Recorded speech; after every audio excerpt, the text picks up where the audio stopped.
What's good? It's Woog. Drake versus Kendrick Lamar has been nothing short of the best battle I think we have ever witnessed in the hip hop genre. Like, this has been spectacular. If you have been listening to this battle and the songs involved and you are not impressed or entertained, you simply do not like hip hop. I'm sorry. Like, I have tracked a lot of the battles over the years, and there have been some very good ones. There have been some excellent, classic even, diss tracks, No Vaseline. I mean, you could go down the list. There have been several rap beefs throughout the years. But in terms of having this moment where you've got pretty much considered to be the two top MCs in the modern era, and you've got them trading blows back and forth like this, like even with Jay-Z and Nas had that freestyle where he dissed Jay-Z over the Rakim Paid in Full beat.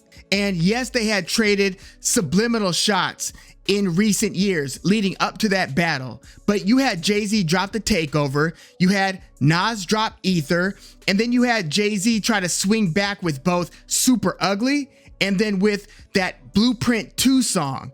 And that was pretty much that. You might have gotten one or two more jabs, but it was nothing like the frequency and the ferocity that we've gotten over the past, month and a half between Kendrick and Drake.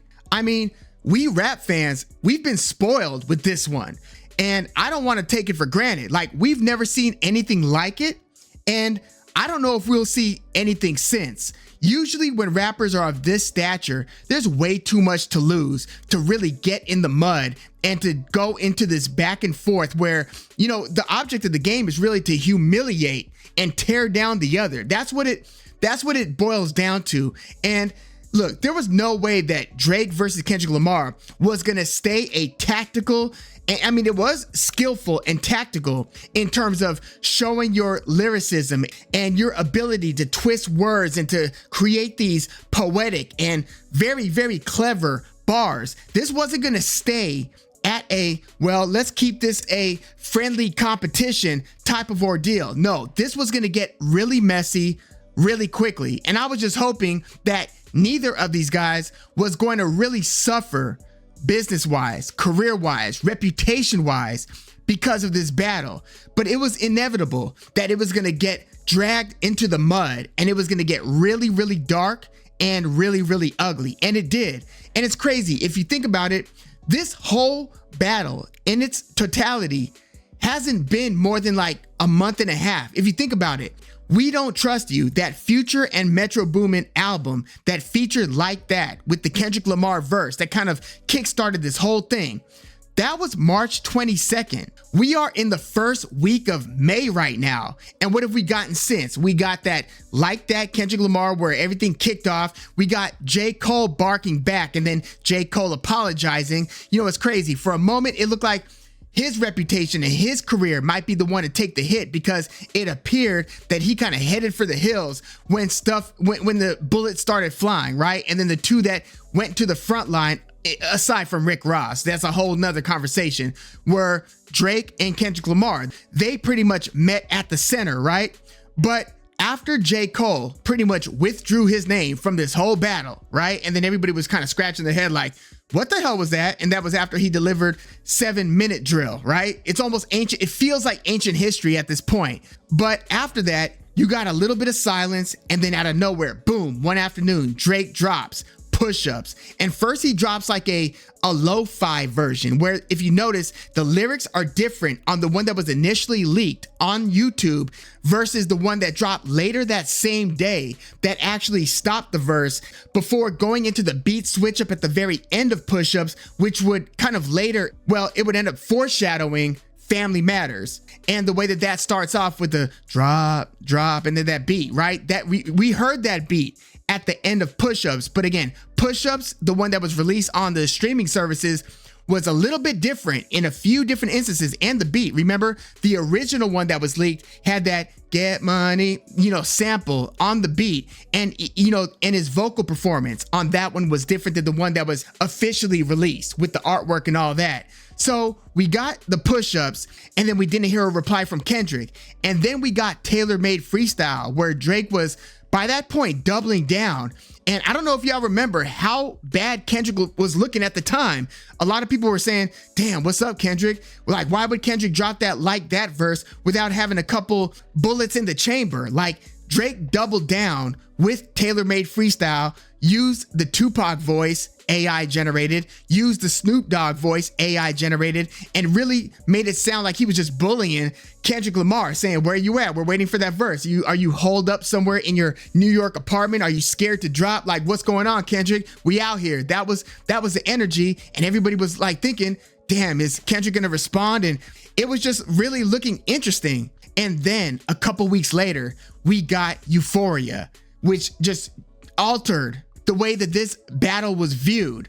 Euphoria, phenomenal diss track. Push-Ups prior to that was a phenomenal diss track. I know that we have recency bias, but go back and listen to Push-Ups and re-listen to Euphoria. But that changed the game. And then what happened? A few days later, he drops 616 in LA. And, you know, that track wasn't the best out of all of these diss tracks, right? I mean, I like the beat switch up at the end, which, you know, the instrumentals were, you know, featuring, reportedly featuring Drake's uncle, right? On bass. I think it was Drake's uncle who was a part of Grand Central Station, right? But he drops that track. But I feel like the symbolism and everything that revolved around the 616 number and all of those coincidences, you could look those up, from the OJ trial to the Father's Day in Canada to several others. But it was spooky how many coincidences were tied to 616. Brilliant stuff. Like, how do you have like a date app where it says like this date in history, and then you just go through everything and see what applies to Drake? I don't know how they put that one together, but it created kind of an ominous feel, like, damn, what is Kendrick tapping into? And then a few days later, what happens? We got hit with a historic weekend, and that's the weekend that we're coming off right now, where on Friday evening, Drake drops Family Matters. And look, to me, that was one of the 2 or 3 best tracks in this whole battle. Family Matters, I thought, was brilliant. Like, it addressed a lot of what was mentioned before. There were different flow switch ups, a beat switch up, and the way that Drake was just kind of blacking out lyrically, and you just go line by line. I mean, look, this battle involved a lot of collateral damage too. Like what Drake did to like ASAP Rocky on that Family Matters track, it was cold. Like, listen to those bars about ASAP Rocky. He's just still kind of going down the list, because one thing about Push-Ups that a lot of people didn't like in comparison to Kendrick's disses was that Kendrick was going all at Drake. Drake was going at Future. He was going at The Weeknd. He was going at The Weeknd's manager. He was going after Rick Ross. He was going after ASAP Rocky. Like, Drake had a hit list, whereas Kendrick was more focused on the Drake versus Kendrick angle to this whole thing. But Family Matters, don't get it twisted, that was a sick track, and that was just lyricism at the highest level. And that was another thing about this whole battle, that you guys realize what we're being treated to here. We are hearing like 2 of the greatest operators just go at it in their respective styles and in their respective ways. Again, do not take this for granted. This is, I feel like it's a I can't even say once in a generation, because it truly feels unprecedented. But within an hour of Drake dropping Family Matters, Kendrick comes back with Meet the Grams, locked and loaded, to the point where it almost blanketed or covered up Family Matters, right? So he drops Meet the Grams later that same night, and I'm just going into the end of Friday night like, oh my goodness, I can't even digest everything that we just got hit with within the past hour between Family Matters and all that you have to unpack to make sense out of all of those, because these guys are saying so much in all of these tracks. You really have to peel the layers back and get the meaning of what would otherwise just go over like 80% of the audience's head. Like 80 to 90% of the audience still doesn't know everything that went into and everything that could be extrapolated from, you know, Euphoria, Family Matters, even Push-Ups, not to mention Meet the Grams, which opened up another can of worms, because this is where it took arguably its darkest turn. Kendrick Lamar started to double and triple down on the messiest aspects of this battle, accusations wise. And he had the artwork that was later taken down that was supposed to, further provide receipts on some of his claims, right? So that's the Friday night. Boom, boom. Family Matters, Meet the Grams. You're waking up the next morning, Saturday, like, oh my goodness, where is this gonna take another turn? And then on Saturday, Kendrick drops arguably the biggest banger of this whole battle, Not Like Us, tripling down on the darkest aspect of this battle, arguably, but making it a pop-friendly, radio-friendly, club-friendly style of song to where people were chanting OV ho and all these different lines. And this just kind of further meme-ified Drake to where by the end of Saturday night, the internet and Twitter, people were feeling sorry for Drake. Like the way that he was kind of becoming a punchline heading into Sunday. That's what Kendrick Lamar's Meet the Grams and then Not Like Us. Not Like Us had the streets dancing. That's what it did to Drake. But before we could even get out of the weekend, Drake drops The Heart Part 6, playing off of Kendrick's, the Heart theme, The Heart Part 5. Drake drops The Heart Part 6.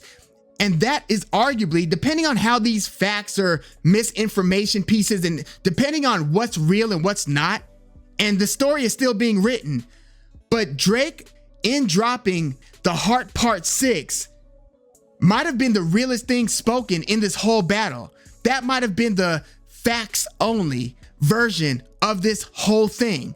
So he basically doubled down on the theory that Drake planted the double agent or the spy and the espionage and the information that Kendrick Lamar got on Drake, the dirt and the tea that Kendrick Lamar got, because Drake started addressing this in Family Matters, basically said, you need to stop digging for dirt and start digging for proof, right? And then the idea is that if Kendrick dropped Meet the Grams without directly addressing what Drake was talking about in Family Matters, because that's the thing, he dropped it so soon after Family Matters, it wasn't a direct response. It was a, hey, no, look here at this track, rather than engaging directly with what Drake was saying in that track. So then Drake is saying in The Heart Part 6 that Kendrick, in dropping Not Like Us, again, the banger, the biggest banger of this whole thing, that he dropped that to cover up the misinformation and the fact that he was given like a fake mole, basically a fake spy to give Kendrick Lamar faulty information to run with. If that's the case, that could determine or at least influence who won this battle. And that's where we find ourselves right now, because a lot of people are saying Drake's The Heart Part 6 was some people call it a white flag, but Drake did basically say, I'm done addressing this unless we want to talk about facts. But he kind of punctuated his argument and he delivered The Heart Part 6 like it's supposed to be the mic drop. Because Kendrick Lamar said he's got like 8 more to 10 more songs ready to go. So Drake also addressed that. He said, what, you got like 8 more of these? Like he's kind of snuffing out the rest of this battle. And if that by default means that he loses, then a lot of people will just say Kendrick won, because it depends on whether we're talking about who's delivering the best tracks or who's delivering the most truth. Because it was also inevitable that this battle of skill was going to turn into a battle of story.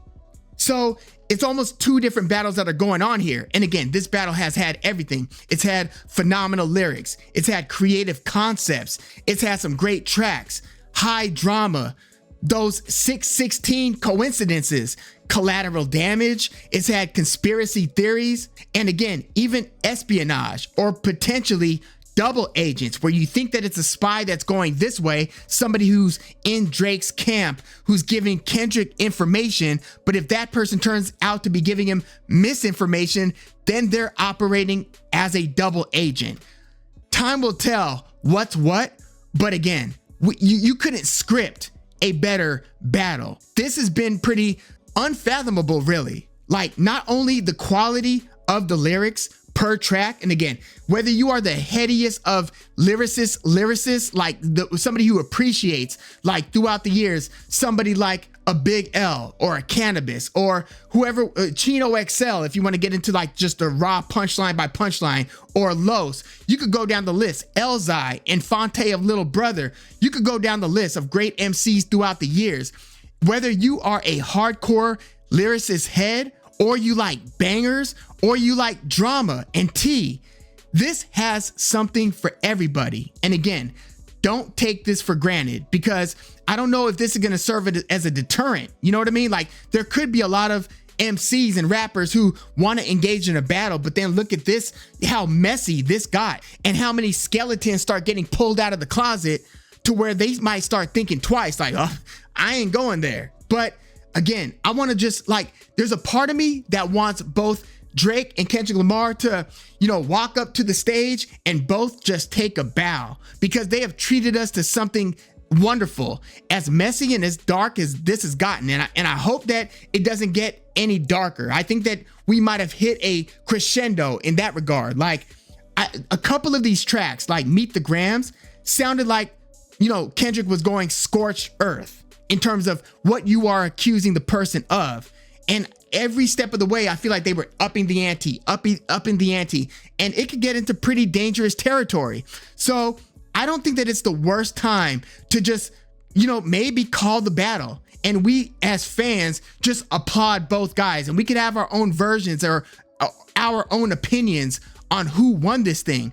I kind of feel like it's a little bit of a tie right now. It's a little, because you can make arguments for either guy. And don't get it twisted. If you take a poll, you will almost always get Drake winning, because Drake's the bigger artist. He's got more fans, period. So if a big publication issues a poll, it's going to probably go Drake's way. You know what I mean? So Kendrick won't win that battle. But like, Nas didn't have the same fan base as Jay-Z, but I would say the majority of people thought that Nas won the battle. But at this point, because of how messy things have gotten, I don't think it needs to further escalate from here. And the way that Drake came off on, the Heart Part 6, I'd be really curious to see if Kendrick drops another reply, because it feels like the momentum with that song kind of came to a grinding halt, where Drake is almost like saying, hey, you could drop 1 million tracks, but I'm talking facts here. It kind of changed the tone of this a little bit, which, look, this battle has taken how many like different turns where you almost can swear that one guy is down and out. Like, how are they going to get, come back from this? First, it was when Drake doubled down with push-ups and tailor-made freestyle. It's like, damn, Kendrick, you're going to come out of that cave? But then when Kendrick came with Euphoria, then the eyes went back to Drake like, hey man, it's on you. And then Drake dropped Family Matters, but that was kind of immediately snuffed out. Because remember, Kendrick had the Euphoria and 616 two-piece. Drake dropped Family Matters, which was, again, kind of overshadowed immediately by Meet the Grams, and then the next day with Not Like Us. You know what I mean? So then by that point, again, the internet was almost feeling sorry for Drake. Everybody's looking at Drake, basically saying like, hey, you want to just tap out right now? Because it's not looking good for you. I mean, what this was doing to Drake's reputation throughout the weekend, it was almost like, whoa. It was a scary moment. I was wondering, how is he going to respond or bounce back?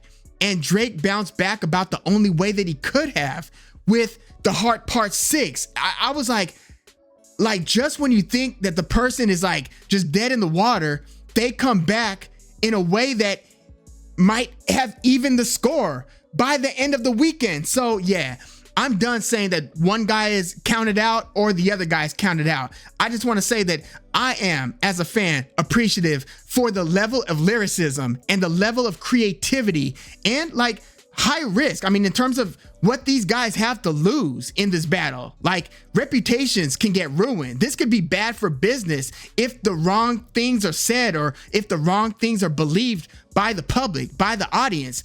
This isn't some like hungry up and comers who are down to battle for change. You know what I'm saying? Like, this is, again, two superstars going at it with the world watching, the music and hip hop world watching, with social media just in a craze. I mean, I saw Pitchforks like over the weekend, their top 5 music headlines. And, rap is just one of the things that Pitchfork covers.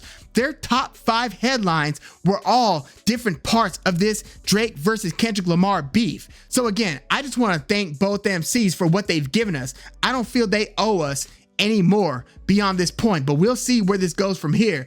But yeah, let me know who you think has won or is winning the battle, because who knows, by the time this video comes out, there might already be another diss track or 2. Things have turned fast. There have been at least 3 major shifts in momentum.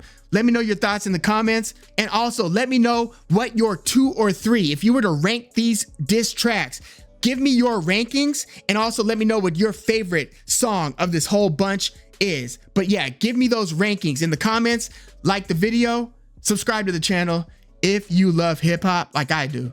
I'm Woog. Thanks for tuning in.